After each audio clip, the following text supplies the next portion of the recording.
O beabá da sustentabilidade.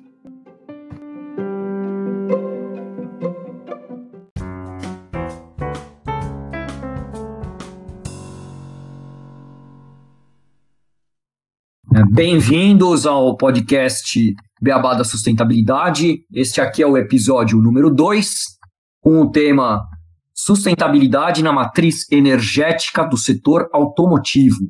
Eu sou Gustavo Soares, administrador e pós-graduado em Gestão Estratégica de Sustentabilidade, e estou conversando aqui com o Renato Gatti, engenheiro e também pós-graduado em Gestão Estratégica de Sustentabilidade. Tudo bem, Renato?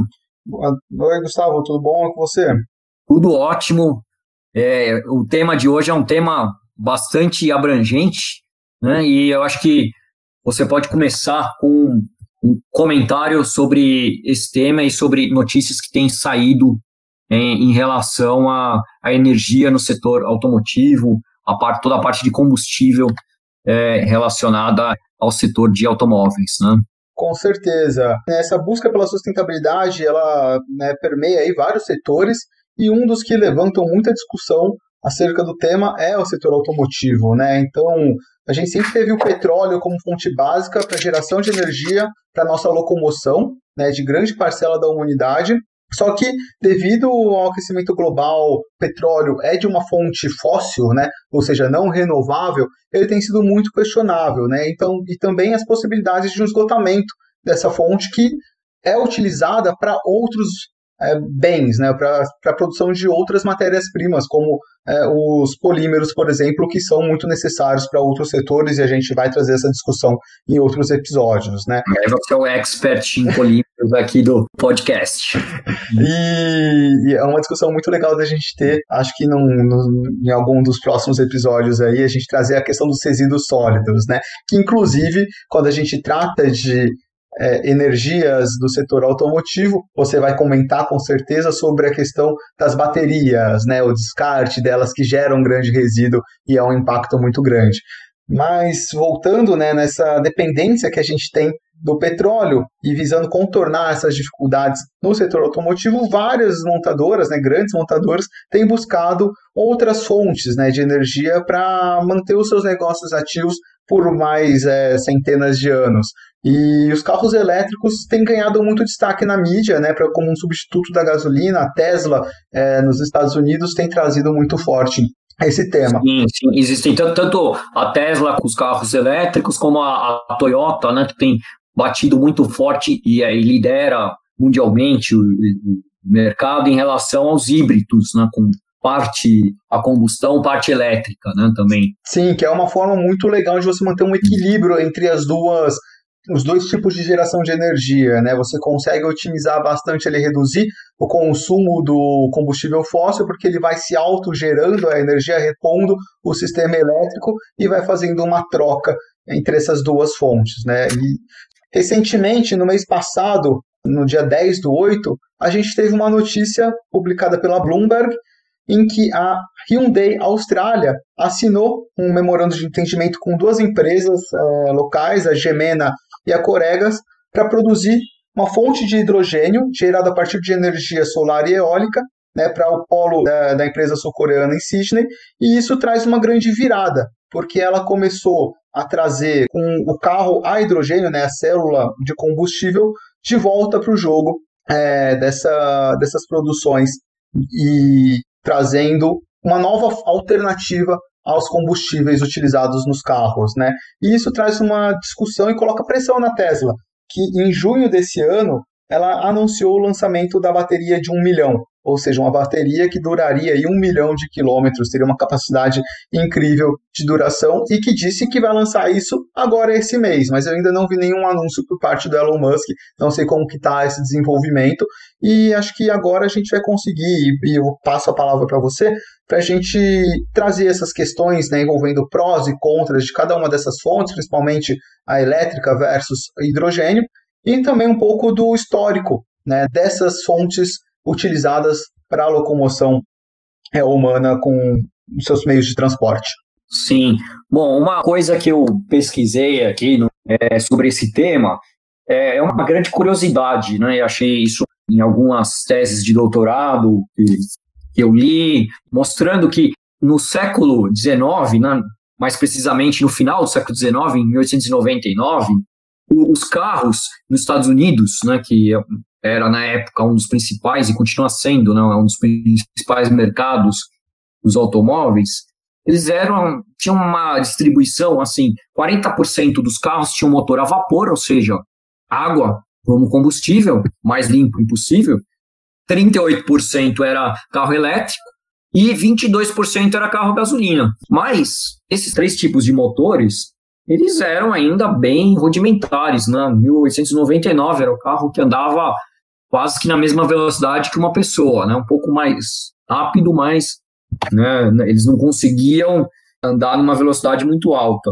O vapor, o grande problema era necessário quantidades gigantescas de água para fazer o motor a vapor funcionar, ou seja, não era muito bom para um carro pequeno, né, para um veículo automotivo. Para um trem era outra coisa, mas para um veículo, o carro a vapor não era algo plausível.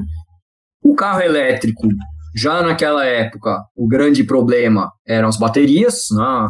Na época, as baterias já de níquel e zinco tinham um custo muito alto e havia uma falta, pensando no final do século XIX, início do século XX, de infraestrutura para fornecer essa energia elétrica para os carros. Então, você pensa, eu estou em São Paulo, vou viajar para Belo Horizonte em 1899, 1905. Não tinha lugar no caminho com energia elétrica. Como é que eu ia abastecer esse veículo? Não tinha como. E a gasolina tinha uma vantagem. A gasolina você bota ela dentro de um galão e consegue levar no carro, ou você consegue levar esse galão em veículos e ter postos de reabastecimento na estrada. Então isso já foi uma vantagem muito grande do motor a gasolina. Em 1910, 10 anos depois daqueles dados que eu passei, já não tinha mais questão. Era carro a gasolina ou diesel, mas era carro com motor a combustão com derivado de petróleo. Já tinha vencido na batalha. Os carros elétricos eram apenas carros de alguns usos específicos, então já deu a decisão, principalmente o motor a combustão foi evoluindo também, ele já tinha mais potência do que o motor elétrico, foram resolvendo cada vez mais os problemas em relação à potência e ao uso de energia, e com isso o motor elétrico foi deixado de lado. E isso ficou praticamente de lado até os anos 70, quando, fora que no 1910 também descobriram cada vez mais petróleo, lá, inclusive lá nos Estados Unidos barateou muito o preço do petróleo e tudo levou a gasolina a ficar mais barata. Aí nos anos 70, a gente lembra um pouco do episódio anterior, né? Anos 70 já começamos a falar sobre os problemas ambientais. O petróleo era um dos vilões por causa da poluição, então já começou a se pensar em outro tipo de combustível por causa de problema ambiental. E também nos anos 70 teve a crise do petróleo, a crise de 73, o custo foi nas alturas, e aí os governos França, Estados Unidos foram começando a procurar outros tipos de motor e voltaram a falar de motor elétrico nesses países, né? O país que levou mais à frente nesse programa foi o Japão, e aí nos anos 90 mesmo, a Toyota lançou o Prius inicialmente lá no Japão, em 97, e finalmente já tinha um carro não 100% elétrico, híbrido, né, usando um motor híbrido entre o elétrico e a gasolina, mas de uma forma que já gerava muito menos problema ambiental, o carro muito menos emissão de CO2 na atmosfera e muito mais econômico. Uma das coisas que começaram também foi o foco nesses países em ter, principalmente nos Estados Unidos, de ter a produção de carros com emissão zero. Eles colocaram metas bastante altas, não alcançaram, mas começou a ser plantada uma semente nesse aspecto, né? Principalmente na Califórnia, que acaba sendo um dos lugares dos Estados Unidos que tem mais veículos, que é um clima um tanto quanto seco, e a gente, aqui em São Paulo, até a gente está vendo isso hoje em dia, nessa secura que tem estado esses últimos dias, que quanto mais seco o clima, pior os efeitos, né, do CO2 na atmosfera para a respiração, para a vida humana. Né? E legal você comentar, Gustavo, da crise do petróleo e dos países se mexendo para buscar outras alternativas, que o Brasil, né, também teve um movimento muito bacana em 75, exatamente, com a criação do Proálcool, né, que foi também visando substituir a dependência do barril de petróleo, né, para ter um mercado mais estável de abastecimento à indústria automotiva com um produto, uma fonte de combustível feita dentro do nosso país, né, que foi um programa super bem sucedido, e hoje a gente vê vários carros que são movidos tanto a álcool, né, etanol, quanto a gasolina, e os motores aí flex, né, conhecidos e utilizados também no modelo de combustão, né? Sim, né, como sendo o principal combustível e a dependência desse combustível. O petróleo está concentrado, né, em alguns países produtores, então, para a maioria dos países é melhor não ser dependente desses países produtores que ditam o preço, né, que é um preço absurdamente volátil e acaba dificultando toda essa parte de gestão econômica, né? A gente tem que lembrar que sustentabilidade desenvolvimento sustentável é economia, é meio ambiente e é sociedade, né? É o tripé que a gente já vai lembrar em todos os episódios quem estiver escutando. Com certeza. Outra coisa é que 60% do consumo de petróleo no mundo está focado nos transportes. Isso é mais de 20% das emissões de CO2 na atmosfera. Ou seja, tudo isso leva a querer a humanidade e os governos e a sociedade a querer diminuir a necessidade desse tipo de combustível, fora o fato dele ser não renovável, né? Uma hora vai acabar. E aí? Trazer... Vai ficar todo mundo com os veículos parados e não ter transporte? E trazendo também uma discussão que a gente teve no primeiro episódio, né, que foi o protocolo de Kyoto, que visava, né, reduzir as emissões de CO2, e agora o Acordo de Paris, e você ter essa fonte utilizada nos transportes, no setor automotivo, acaba sendo um complicador para que a gente consiga atingir as metas de redução de nível de CO2 e estar dentro do Acordo de Paris, né, que a gente já viu que está sendo um grande debate aí e algo bem difícil da gente conseguir executar. Sim. E outra coisa que entra nessa discussão e que é importante que seja levantado como fato são que as tecnologias hoje em dia, a gente tem várias opções de matrizes ou de combustíveis para os veículos, né? Ou de combinações, porque existe também a combinação entre dois tipos de combustível. Né? Cada país tem ido por um caminho diferente, dependendo muito de como é a sua matriz energética. Né? O Brasil tem uma matriz energética que é completamente diferente da Alemanha ou da China. E nós temos um caminho, e Estados Unidos, China e outros países têm um caminho completamente diferente. Tanto que aqui no Brasil é muito raro ainda o carro elétrico, e muito raro e muito caro. Né? Em outros países o carro elétrico ele é muito mais competitivo, e já nos Estados Unidos já tem algo como 1,5% dos carros vendidos entre 99 e 2014 são elétricos. Aqui no Brasil, isso não chega a 0,000%. É muito, muito menor o número.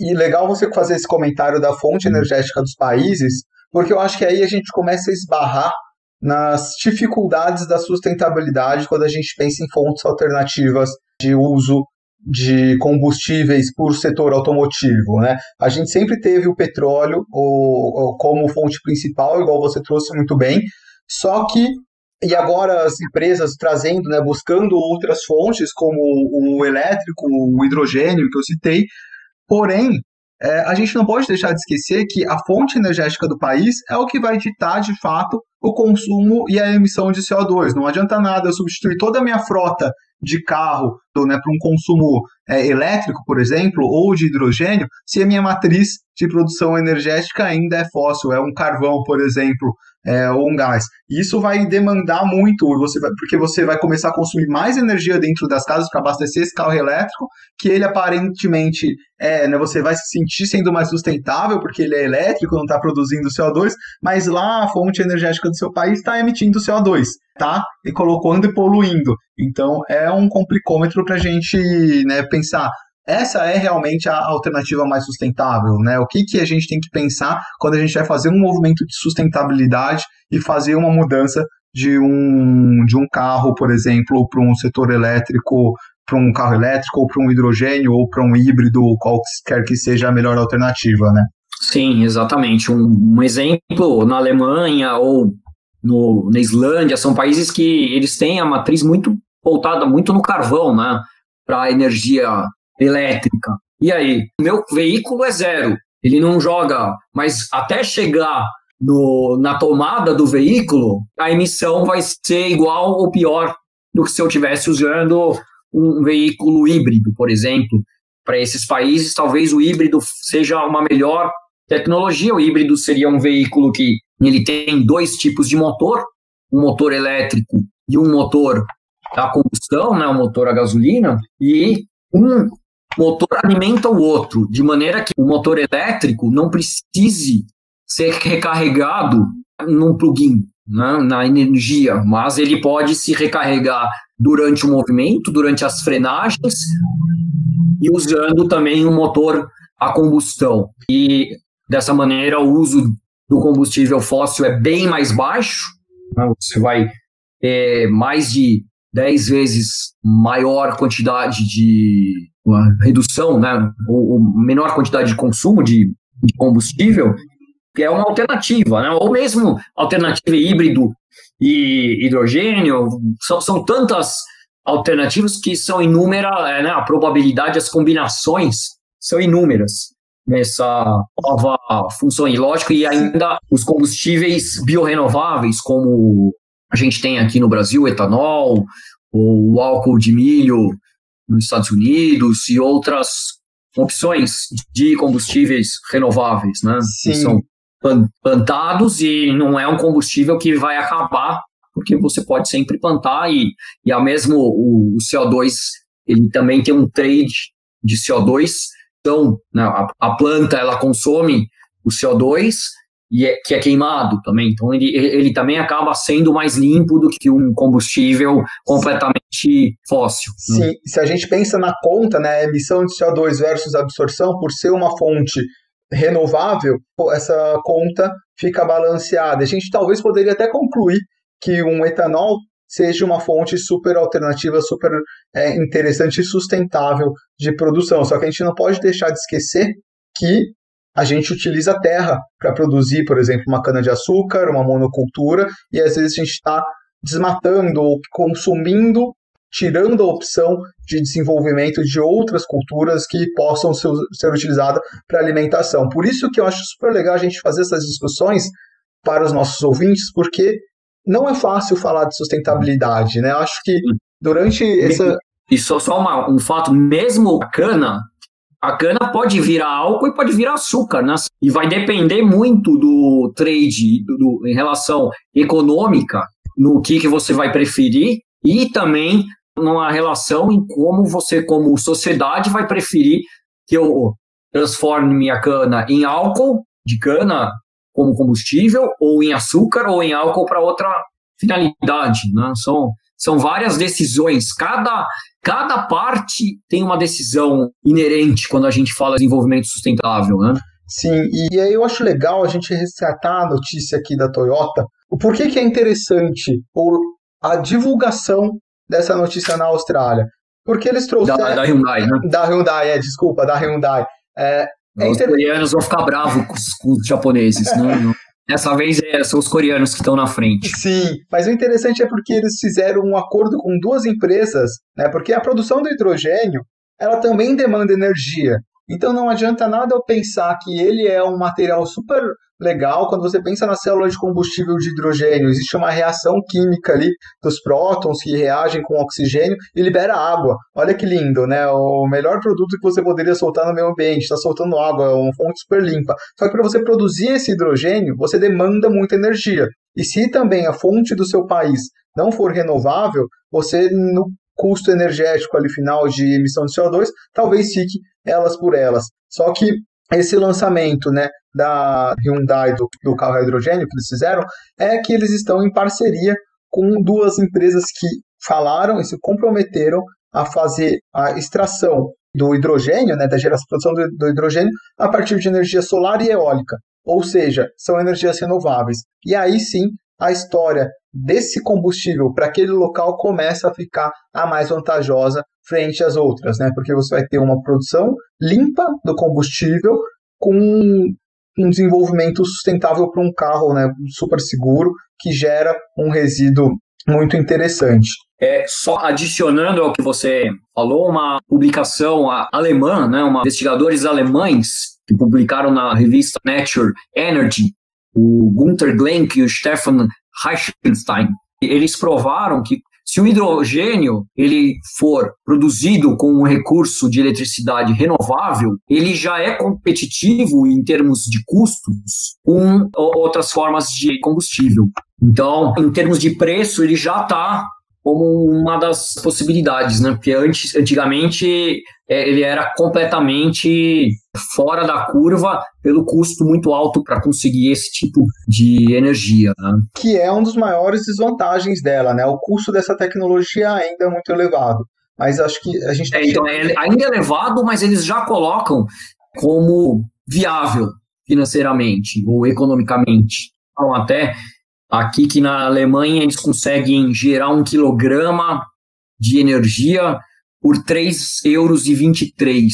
Então, já sendo algo viável economicamente, dependendo muito da maneira inicial que foi produzida essa energia com hidrogênio, principalmente se for com energia eólica, que lá na Alemanha eles estão tendo agora um foco muito grande na produção de energia eólica, utilizando energia eólica para a conversão do hidrogênio em eletricidade, né? Isso. E por que a notícia da Hyundai, né, eu comentei que ela colocou em xeque a Tesla, né? O Elon Musk é um visionário, é um cara que sempre pensou em tecnologias, em como trazer uma solução diferenciada para o planeta, né?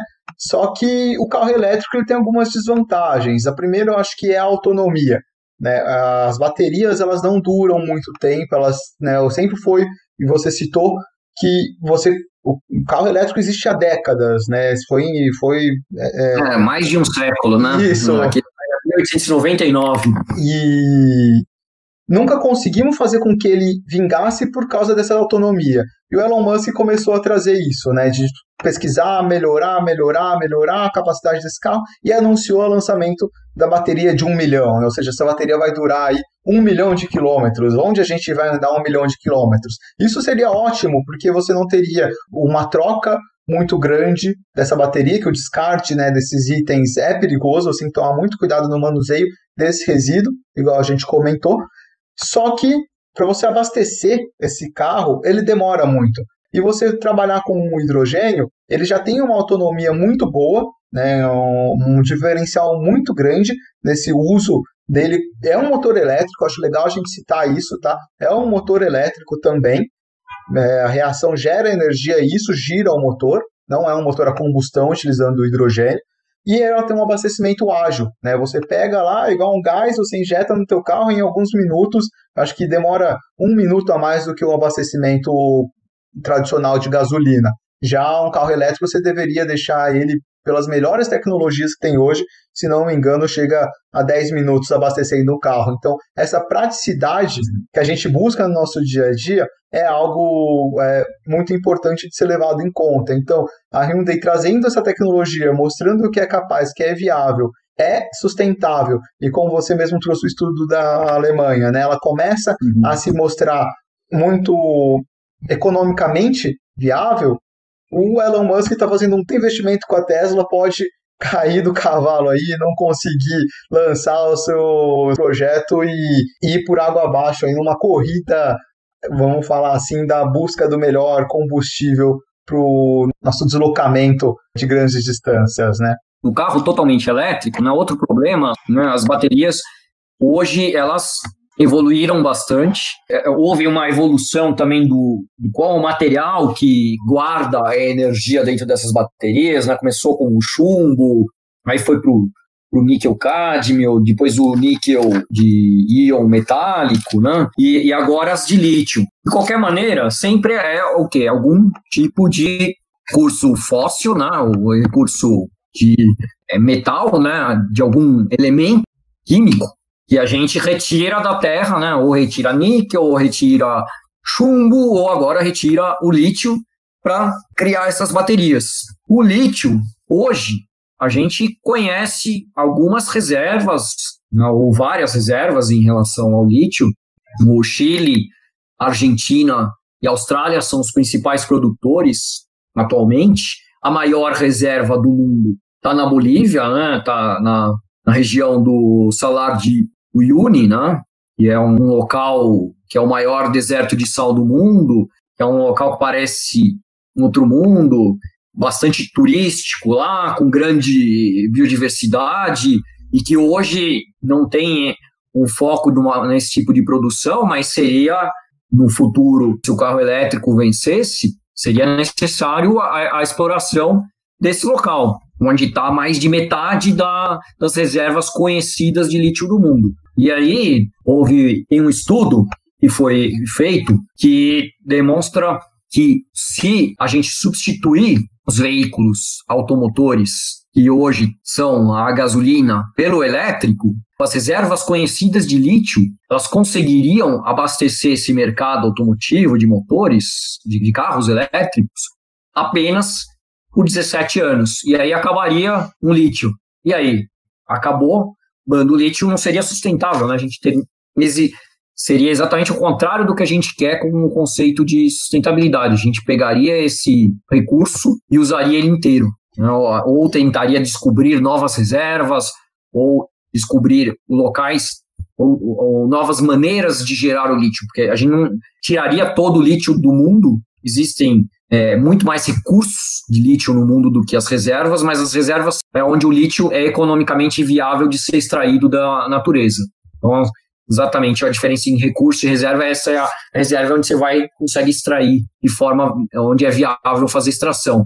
Igual o petróleo, até alguns anos atrás, o pré-sal não era considerado uma reserva, era um recurso, né? Porque não tinha tecnologia que pudesse extrair petróleo no fundo do mar naquela profundidade. Hoje em dia se consegue, e aí a gente considera isso como uma reserva de petróleo. Com certeza, a gente cai, né, nessa questão do que é ser sustentável com a fonte renovável, né? Porque é uma fonte que vai acabar e a gente sempre tem que estar prezando por essa sustentabilidade dos recursos que a gente tem à disposição de um planeta finito para abastecer as nossas necessidades, né? E voltando ali no relatório Brundtland, na definição de sustentabilidade, pensando também no desenvolvimento das gerações futuras, né? Para que eles possam ter também um uso dos recursos existentes.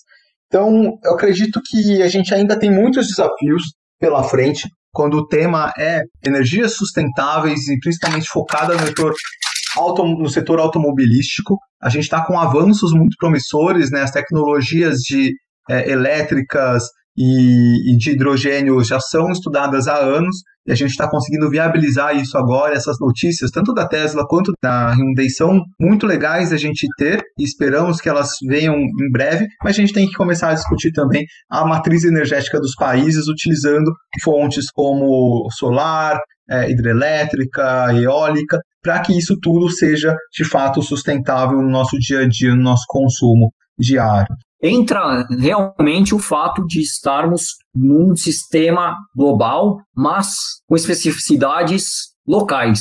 E não existe uma possibilidade de você falar, nós vamos usar só um tipo de energia, provavelmente, porque cada local tem a sua especificidade e não consegue usar essa matriz da mesma maneira. Então, lendo notícias, a gente vê muitos defensores de uma energia, defensores de outra, defensor do carro elétrico, defensor do carro etanol, defensor do carro hidrogênio, que um é melhor, que o outro pior, mas na realidade não dá para fazer uma análise só simplista, dizer esse aqui é melhor do que esse, porque num contexto ele pode ser melhor, no outro contexto não. E é isso que a gente aprendeu, que é a sustentabilidade, que é o desenvolvimento sustentável. Essa ver o sistema como um todo e ver todos os contextos possíveis, né? E eu acho que essa que fica a nossa mensagem com a conversa de hoje, né? Precisa-se estudar bastante e ver para cada país, para cada região, qual a melhor matriz energética, inclusive para os veículos automotivos. Eu acho que aí a gente já pode ir para a nova sessão que a gente tem no nosso podcast, que é a sessão de curiosidades.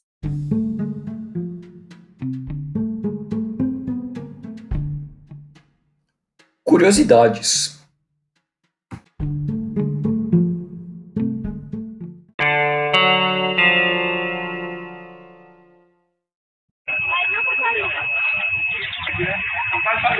Você escutou esse barulho? Não, né? Eu também quase não percebi. Esse é o barulho do Gurgel Itaipu, um motor elétrico desenvolvido por João Gurgel em 1981, vislumbrando essa mobilidade urbana brasileira com os carros elétricos. Um motor silencioso e muito sustentável, que a gente, como todas as tecnologias, né, na época, não foram para frente devido à sua autonomia.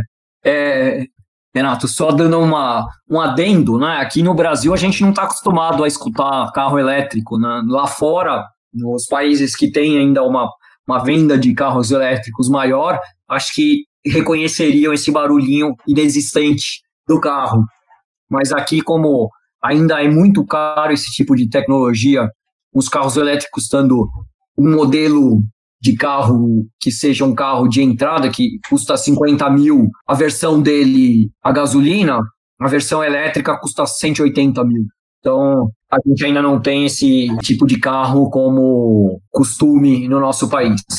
Bom, é isso. Então, esse foi o episódio número 2 do podcast Beabá da Sustentabilidade. Eu sou Gustavo Soares e deixo o meu até logo para os ouvintes. Meu nome é Renato Gatti, agradeço a todos os ouvintes. Até o próximo episódio.